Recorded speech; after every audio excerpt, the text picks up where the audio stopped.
You are sitting at the kitchen table, the laptop screen illuminating unopened mail. Your partner slides a piece of paper across the desk. It is the credit card statement. You have been making payments for 6 months, throwing every spare dollar at the balance. But when you look at the principal reduction, it is almost entirely negligible. The minimum payment has crept up, and the interest charge is higher than your groceries. You feel a sudden, sinking realization that you are running on a treadmill that speeds up. This is where the macroeconomic headlines disconnect from your own microeconomic reality. Recently, you might have seen financial outlets celebrating a victory for the American consumer. The headlines scream that credit card debt is shrinking, suggesting that households are healing. But if you are sitting there wondering why your debt feels heavier, you are not crazy. The relief you are hearing about is a statistical illusion, a dangerous mathematical trap. Today, we are going to dismantle the myth of the great consumer deleveraging. We will break down the Federal Reserve report, translating figures into your household math. This drop in credit is not financial health, but a symptom of a system squeezing you. By the end, you will understand how the debt mechanics are shifting against you. You will see the structural moves you can make to regain your own agency. Before we dive in, please remember this is educational commentary for macroeconomic trends. It is not personalized financial or investment advice for your specific situation. Always consult with a qualified professional regarding your own financial life. Let us start with the data that sparked all those optimistic headlines. On the 8th of July, 2026, the Federal Reserve released the May Consumer Credit Report. Reading the summary bullet points feels like a victory lap for the economy. The report showed that total consumer credit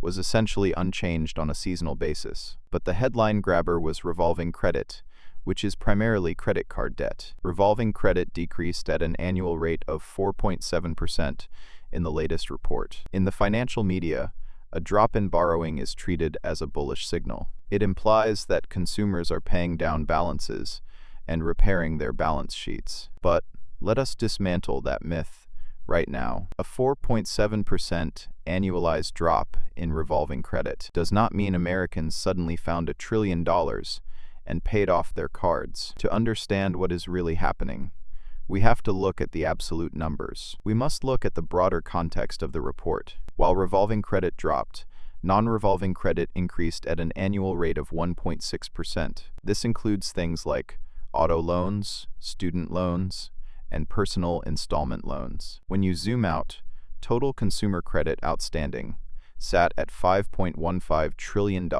Let us break that $5.15 trillion mountain into two components. Non-revolving credit outstanding was $3.81 trillion. Despite that supposed 4.7% drop, revolving credit outstanding was still sitting at $1.34 trillion. Think about that number for a second. $1.34 trillion in credit card debt alone. That is the baseline. The drop we are talking about is a marginal shift in the flow of new borrowing. It is not a massive eradication of the underlying debt pile. The total debt burden has not vanished. It has just stopped growing. In the case of credit cards, the composition of the debt is shifting. Now, let us bring this out of the stratosphere and onto your kitchen table. There are roughly 130 million households in the United States. If we divide that debt, it equates to over $10,000 per household. This includes those who carry zero balances. But debt is not distributed evenly. If you are part of the 50% of cardholders who carry a balance, your share of that burden is vastly higher. You are likely carrying $20,000, $30,000, or even $50,000 in debt. This is where the real trap snaps shut. The trap is not just the principal balance. The trap is the cost of carrying that balance in the current interest rate environment. The Federal Reserve report gives us the exact numbers on what this debt costs. The average commercial bank credit card rate for all accounts was 20%, but that number includes people who pay their statement in full every single month. The number that actually matters for households carrying a balance is different. In May 2026, that rate was a punishing 22.15%. Let us do the household math on a 22.15% interest rate. If you have a $15,000 credit card balance and you are only making minimum payments, which are typically calculated as 1% of the balance plus interest, you are essentially treading water. In the first year alone, you will pay over $3,000 just in interest. That is $3,000 that did not go toward your groceries, retirement, or your kids' college fund. Or reducing your principal, it simply vanished into the bank's profit margin. This is why the kitchen table shock happens. You throw an extra $200 at your credit card bill, expecting a massive dent. But because the daily interest accrual on a 22.15% APR is so high, that extra payment barely covers the interest that accumulated over the last 30 days. You are running on a financial treadmill. The media celebrates a 4.7% drop in new borrowing, but they ignore the reality. The existing $1.34 trillion pile is compounding at over 22%. The relief is an illusion, because high interest rates overwhelm marginal reductions in borrowing. So, if credit card debt is so expensive, why did revolving credit drop, while non-revolving credit increased at a 1.6% annual rate? This is where the behavior of the stressed consumer becomes incredibly revealing. When people realize they can no longer afford the 22% interest, they look for a lifeline. They turn to personal installment loans, home equity lines, or they finance a new car. The average rate on a 60-month new car loan was 7.14% in May. While 7.14% is high, it looks like an absolute bargain compared to 22.15%. Consumers are not necessarily deleveraging. They are debt shuffling. They are taking on non-revolving debt to pay down or manage revolving debt, or they are stretching out the terms of their auto loans to keep cash flow positive. Total non-revolving credit sits at $3.8103 trillion.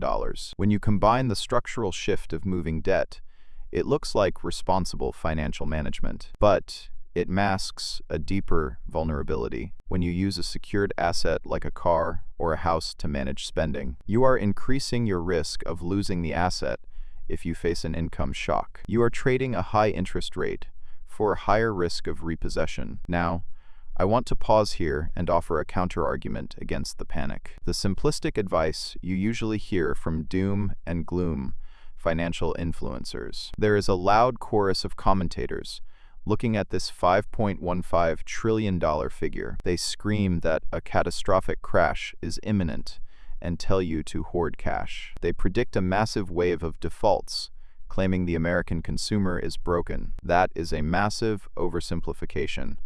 The American consumer is incredibly resilient. The labor market, while cooling, is still providing the income to service this debt. The shift to non-revolving debt shows households are actively managing their liabilities. They are not blindly swiping cards. They are restructuring debt to survive high rates. Aggregate default rates are not at the apocalyptic levels seen in 2008. The sky is not falling tomorrow. The real danger is not a sudden, cinematic economic collapse. The real danger is the slow, grinding erosion of household wealth. The trap is not that you will default next month. It is that you lose a decade. You spend your prime earning years paying 22% interest to a bank, effectively working a second job just to service your past consumption. The stability of the banking system is subsidized by the stagnation of the middle class. Banks are reporting record interest margins, and that money comes out of your pocket. The Fed's report shows a system in equilibrium, but it is a grim equilibrium. It is an equilibrium built on the financial exhaustion of everyday Americans. So, how do you break out of this trap and stop being a statistic? The first step is radical transparency. Stop looking at your minimum payment. Start looking at your interest charge. Log into your accounts today. Find the exact dollar amount you paid in interest last month. Multiply that by 12. That is your true cost of debt. Once you see that number, the psychological shift finally happens. You realize that paying off a 22% credit card is a guaranteed return. It is a tax-free, risk-free, 22% return on your investments. There is no stock, bond, or crypto asset on earth that can guarantee that. Paying down high-interest debt is the single most powerful move you can make. If you are trapped in the revolving credit cycle, you need to aggressively explore ways to lower that 22.15% rate. If you have good credit and equity in your home, a home equity loan or a cash-out refinance might allow you to consolidate that debt at a much lower rate. Yes, you are putting your home on the line, but you are stopping the 22% bleed. If you do not own a home, look into balance transfer cards with 0% introductory APRs, but treat them like a ticking time bomb. You must have a mathematical payoff plan before the promotional period ends,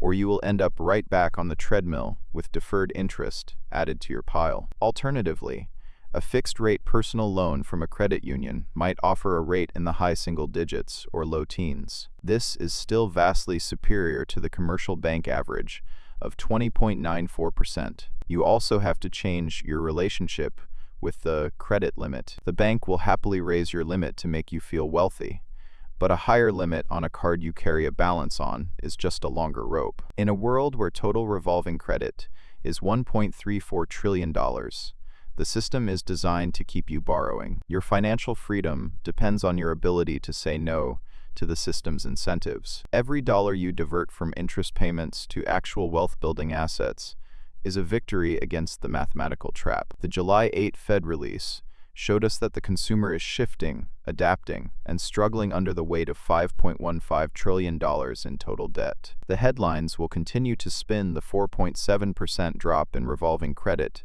as a sign of health. But you now know the truth. You know about the 22.15% interest trap, the debt shuffling into auto loans at 7.14%, and the slow erosion of your financial future. Do not let the macro headlines dictate your micro-reality. Take control of your kitchen table. Calculate your true interest costs, attack the highest rate debt with ruthless efficiency, and refuse to let the banking system's profit margins dictate your family's financial destiny. If this breakdown helped you see through the noise of the financial headlines, hit the like button and subscribe for more deep dives into the numbers. Share this video with someone who needs to hear the truth about the credit card trap. Let me know in the comments what strategy you are using to tackle your high interest debt. Stay sharp, stay informed, and I will see you in the next one.